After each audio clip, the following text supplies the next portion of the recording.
Balik ako may rapper daw sa TikTok na naghahamon ng laban. Walang personalan to pero ano ba talaga gusto mong patunayan?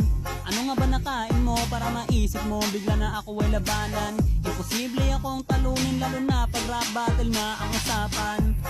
Pinakamalakas mang-chew dito sa Pinas.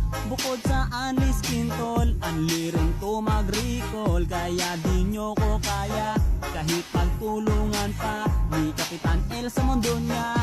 Kayo'y mapapaluhod sa harapan ng tunay na rapper na hinamon mo ng battle sa paligsahan ng rap. Pagkatalo mo'y masaklap, ngayon matutong kumilala, di may kukumpara. Sarap mong parang misa, ganto mag-rap ang Pinoy.